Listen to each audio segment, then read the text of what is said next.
World News Today, brought to you by Continental Radio and Television Corporation, makers of Admiral Radio, America's smart set.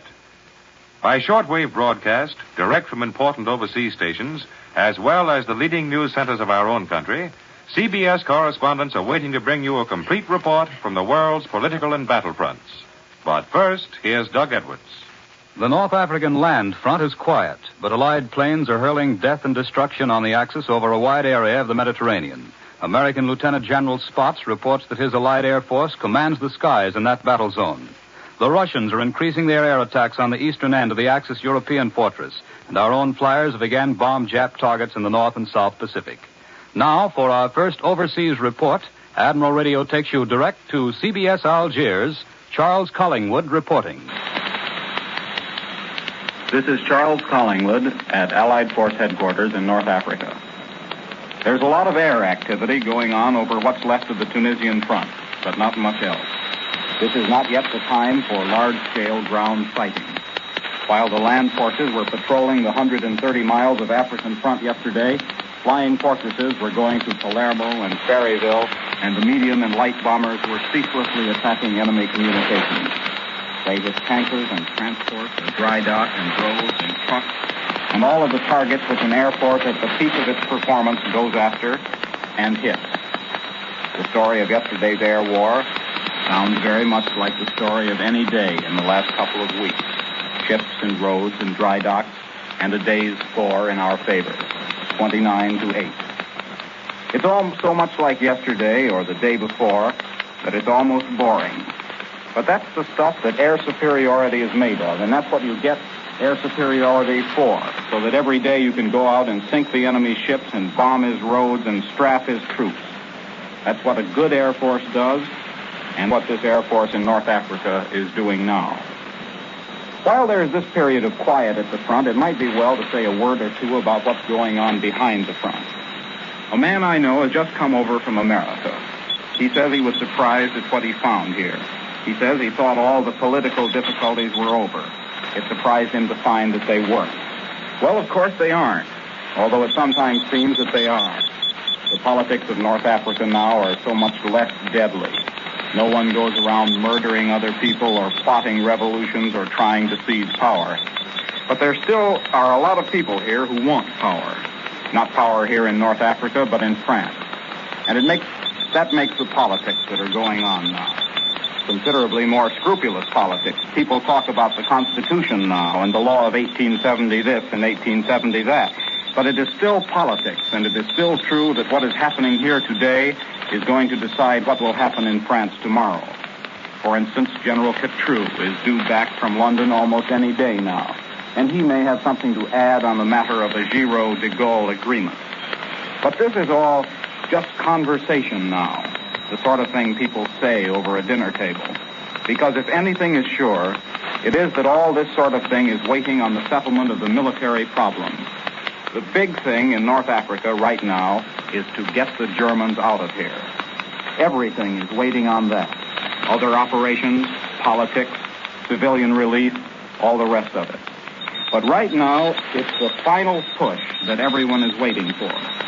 It's going to be a rough, dirty business with lots of casualties. But that's the way it's got to be. This is Charles Collingwood returning you to New York. More news in just a moment, but first here's Warren Sweeney with a word from Admiral Radio.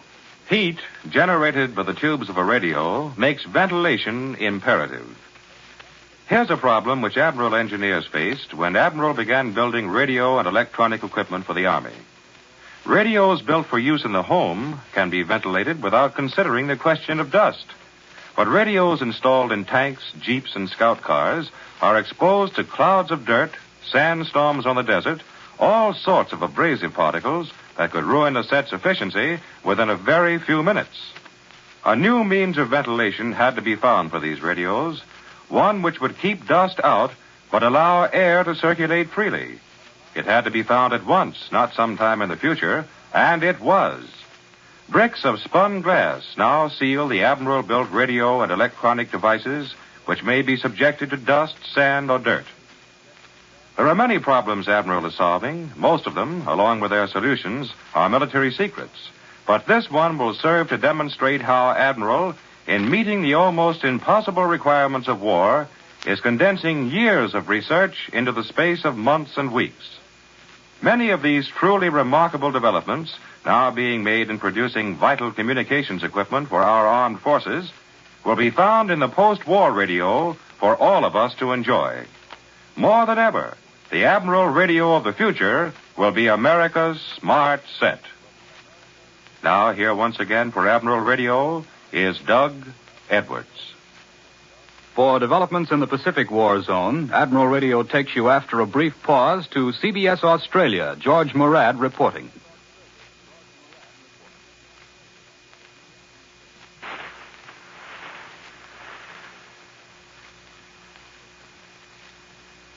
After nearly 4 years of war, Australia came this week to creation of a food control board, or executive. It will handle all domestic and overseas aspects of production, control, and distribution in this great food-producing country. In naming one of his outstanding ministers to the post of controller, Prime Minister Curtin said that meat, for example, will be under government authority from the hook to the family dinner table. It was also hinted that butter and other staple foodstuffs might be rationed soon. It is very known, of course, that during the dark days of 1939 and 40, Australian meat, butter, and eggs literally kept England and some of the colonies alive. Australia did this quite easily, with no noticeable effect on the domestic supply.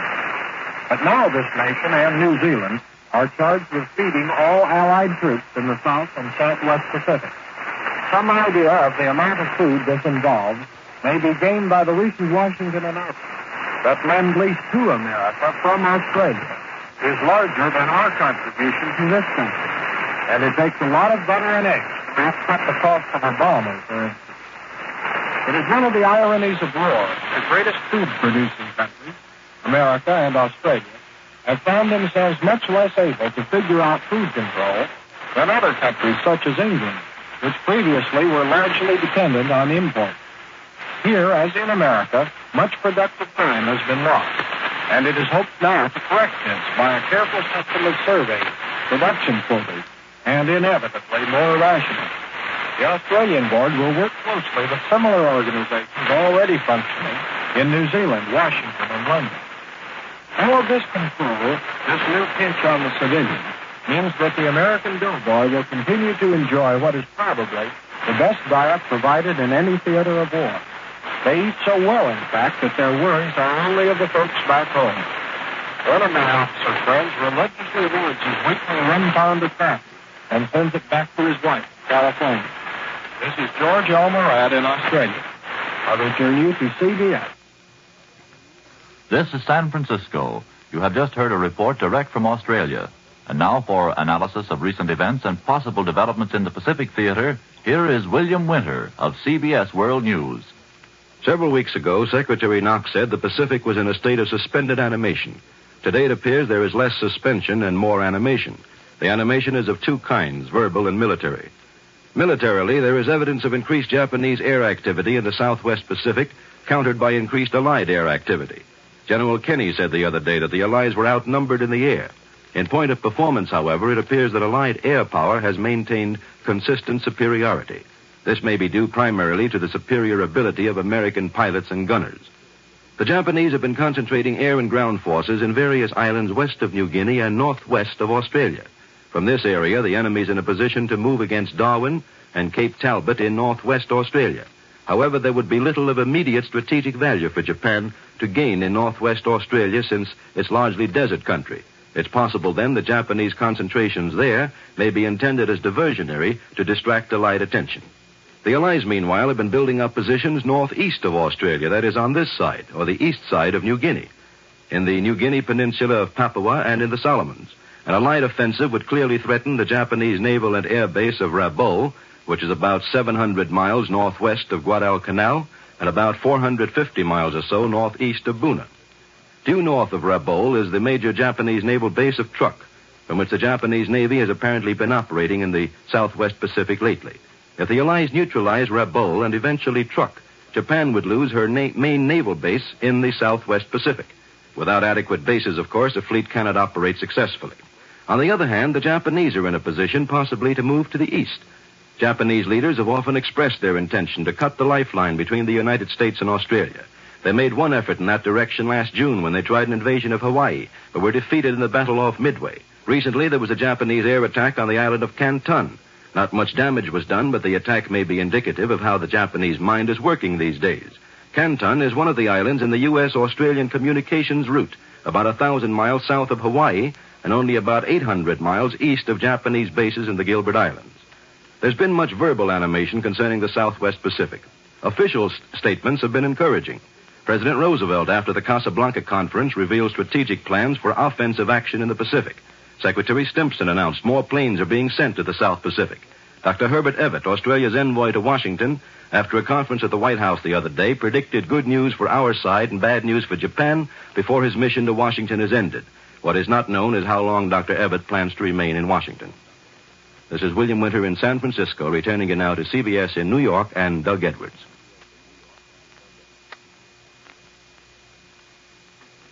In Russia, the Red Army has again thrown back Nazi counterattacks in the Caucasus. For this news and other developments, Admiral Radio takes you to CBS Moscow. Bill Downs reporting. One of the best-known women in Moscow today is a lady called Gamilton. She's the favorite topic of conversation in the subways and on the street corners or anywhere you find a group of Russians gathered. It took me several days to discover that when Moscow speaks of Lady Gamilton, they were talking about the lady friend of Britain's famous Lord Nelson, Lady Hamilton. Last week, the motion picture Lady Hamilton opened in Moscow theaters and immediately took the town by storm. It's a mystery to the correspondents here why the ordinary Soviet citizen should take such an avid interest in the last century doings of a woman they never heard of before. But no one here has ever figured out why a none-too-good Hollywood musical and comedy film called The Three Musketeers has been running steadily at some theater in Moscow for over 6 months. Moscow theater goers like American films of any kind. There's an old Lawrence Tibbett film whose Hollywood title I've forgotten, but in Russia it's called Thrilled by You. It's been running over a year and is still doing a big business in the neighborhood theaters. And in the suburban theaters for the past 2 years have been showing the Deanna Durbin film 100 Men and a Girl. These American films are the closest links that the people of the United States have with the Russian people. Sometimes it's a little horrifying.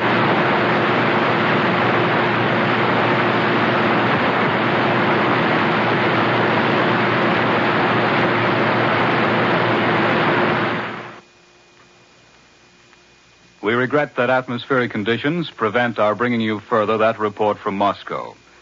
Across the Atlantic, British fighter planes and light bombers continued the offensive against the European continent last night.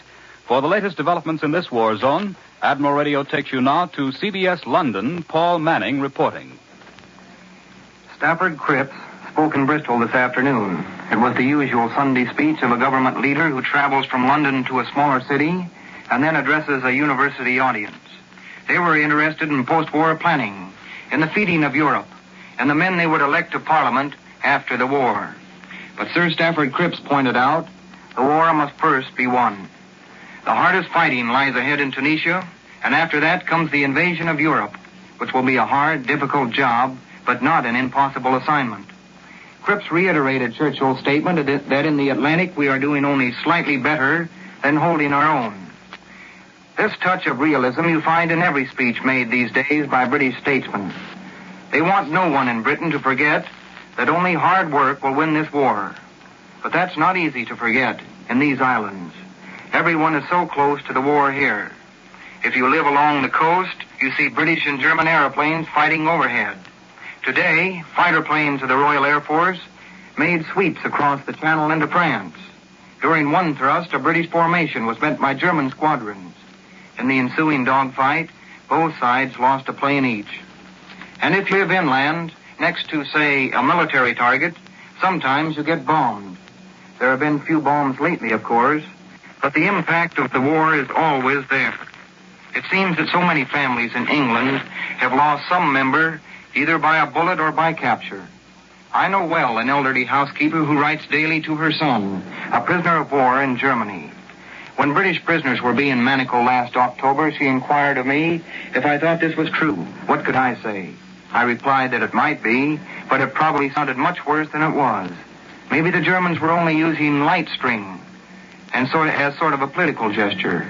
She felt better after that. And the Americans who are close to the U.S. Air Force here, they never forget the war either. Many of the finest boys in America are here doing battle nearly every day for their country. They go out over Bremen and Vegasack, Saint Nazaire and Brest. Most of the time they all come back, but sometimes they don't. It's hardest of all to forget that. I return you now to CBS New York and Doug Edwards. In this country, Democratic and Republican congressmen are nearing agreement on a new tax bill. And as we said before, the Navy has reported new action against the enemy in the North and South Pacific. For details, Admiral Radio takes you to CBS Washington, Bill Costello reporting.